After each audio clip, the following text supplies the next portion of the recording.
थू थू थू थू करते हैं, हलाएं बलाएं करते हैं। बाबा जी को देखो, नेक्स्ट से पुचकारी ले लिया, लाला कैसे शांत है, वो सुबह से रो रहा था। भाई बाबा बड़ा कमाल को है। बाबा कहाँ रहते हो? बाबा आपका आश्रम कहाँ पे है? आज मान लो मेरे लाला के ऊपर भूत नहीं चढ़ी, बाबा तुम उतार दिए, और फिर कभी बुखार चढ़ गया तो बाबा आप रहते कहाँ हो? मैं अपने लाला को लेके आपके आश्रम पे आ जाऊंगी। बाबा आश्रम कहाँ पर है? ऐसे बनेगा ना महाराज।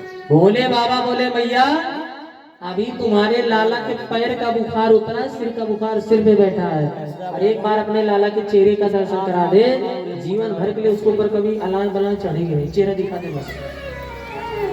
तो दो चार माता दी बोली कि ऐसा है, बाबा खड़िया पलटा नहीं जानकार बाबा है, अब कह रहा थे दिखा देना। तो जसोदा रानी डरते डरते डरते डरते चेहरे से दुपट्टा हटाई, और जैसे चेहरे से दुपट्टे को हटाई, और जैसे कन्हैया आंखें खोल के बाबा को देखे, और बाबा कन्हैया को देखे, आंखों में आंखें, आंखों में आंखें, आंखें चार वही, जैसे राम देखे सिया को, सिया राम को, और चारों अखियां लड़ी की। आज दोनों को देखते रह गए, और देखते देखते देखते देखते हमारे भोले बाबा कन्हैया के मुख को जोर से चूम लिए, और जैसे कन्हैया को चूमे इतने में तो क्रोध संजात हासा, देखते देखते हमारे कन्हैया बड़ी जोर से किलकारी मार के हंसने लग गए। और जैसे कन्हैया हंसने लग गए, जितनी गोकुल की माताएं थी सब भजी भजी अपने अपने घर गई, और सब छोटे छोटे गोलू गोलू को लेके आ गए। भाई बाबा तो कमाल कर दिया है, देखो सुबह से ये कर रहा था लाला है, तो करने से पुचकारी बाबा ले लिया, ले देखो लाला कैसे हंसने लग गया, सब गोलू गोलू को लेके आ गई। बाबा नहीं कि पुचकारी हमारे गोलू को ले लो, बाबा रात में बहुत रोता है। ए बाबा एक पुचकारी हमारे भोलू को ले लो, सुबह 3 बजे उठ के बहुत रोता है। ए बाबा एक पुचकारी हमारे लाली को ले लो, ये बहुत शाम को बहुत रोती है। हे बाबा बोले बा लहसुन प्याज खाने वाले बच्चे को पुचकारी देता हूँ, ऐसे गंजड़ू भंगड़ू के बच्चे को पुचकारी लेता हूँ, दाल चावल से ज्यादा गुटखा खा खा के थूक दिए। जहाँ राम नाम रखना चाहिए वहाँ गुटखा, जब देखो तम्बाकू रखे हैं। ऐसे बच्चे ऐसे मिट्टी के पुतले हैं बस। अब भैया जो आपकी गोद में खेल रहे हैं ना, आप इनको नहीं पहचान रहे हो कौन है, ये हमारे प्रभु हैं। बाबा आप जानकार तो बहुत हो, तो नहीं बाबा यह बता दियो बाबा हमारो लाला आगे चल के कछु बनेगो। बाबा जानकार आप बहुत होने, कछु भविष्यवाणी कर दो मेरो लाला कछु बनेगो। बाबा बोले भैया तुम्हारो लाला आगे चल के चोर बनेगो। बाबा से कहा गलती गई, बाबा हमसे कहे नाराज है गए, बाबा मेरो लाला चोर काहे को बनेगो, बाबा अपार संपत्ति है, गुस्सा है गए बाबा हमसे। बोले मैया मैं नहीं कह रहा, इसके माथे की रेखा बता रही है, चोर नहीं, चोरों को सरदार बनेगो, चोरन की कंपनी चलाएगा तुम्हारो लाला। अरे बाबा कहा गलती, बाबा माफ करो, बाबा भविष्यवाणी बंद करो, अरे कोई अच्छी रेखा बताए दो। मैया तुम्हारो लाला आगे चल के बहुत बड़ा राजा बनेगो।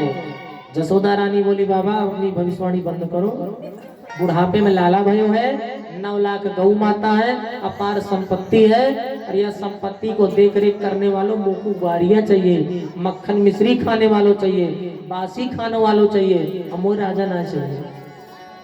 राजा बन जाएगो ना तो हमसे दूर रह जाएगो, और ऐसा मोकू सबसे पहले भूल जाएगो, और 1-2 महीने के बाद कभी हमारी याद आएगी, कभी माँ की याद आएगी, और कभी कभार फोन करेगो, और फोन पे मम्मी फम्मी बोलेगो। अब बाबा हमको मम्मी फम्मी बोलने वालों ना चाहिए, मुझे तो मैया जी बोलने वालों चाहिए, ये पापा पापा वालों ना चाहिए, बाबूजी बोलने वालों चाहिए। अब बाबा हमारी तो इच्छा हो रही है कि बाबा बच जा तू या गोकुल में, और जो कछु कहे वो बाबा सबरी व्यवस्था करूंगी, बाबा यहाँ से मत जाओ। बता बाबा कहा आपको दक्षिणा दे दो, तो बाबा बोले भैया अपने लाला को जो तू झोली पहनाती है वह झोली तू मोह दे दे। कहा करेगो बाबा, अरे भैया दे करके देख। जसोदा रानी जैसे कन्हैया की झोली बाबा को दी, बाबा झोली अपनी जटा में लपेट ली, और बोले भैया यदि आप मेरी कोई इच्छा पूरी करना चाहती है तो मैया अपने आंगन में मेरा छोटा सा स्थान बनवा दे। अब मेरी यही दक्षिणा है कि जब जब अपने लाला को रोज सुबह सुबह स्नान करावे तो आपके लाला का स्नान को जल मैया मेरे ऊपर से होकर के जावे। बोले नंदेश्वर महादेव की बोलो चिंता हरण महादेव की जय हो। कभी भी गोकुल जाओ तो चिंता हरण महादेव का दर्शन जरूर करके आओ। जसोदा की चिंता दूर हुई थी, इसलिए नाम ही पड़ गया चिंता हरण महादेव। पर आज भी भोले बाबा विराजमान है, और भोले बाबा एक रूप से वहीं पर विराजमान हो गए, बंसी के रूप में। किसके रूप में? अच्छा, भोले बाबा बंसी क्यों बने? और भी कुछ बन जाते, बंसी काहे बने? भोले बाबा सोचे और कुछ बनूंगा ना तो हो सकता कभी कभार अपनी इच्छा से भी कोई काम हो जाए, और यदि बंसी बनूंगा तो ऐसा जब तक प्रभु इशारा नहीं करेंगे तब तक मेरे मुंह से कुछ निकलेगा नहीं, तब तक मैं कुछ बोलूंगा नहीं, और अपनी इच्छा से कुछ कर ही नहीं सकता। इसलिए अब की बार तो हमको बंसी ही बनना है। और बंसी जो होता है, भगवान इसको अपने ओठ पर धारण करते हैं, क्योंकि बंसी में कोई गांठ नहीं होती है।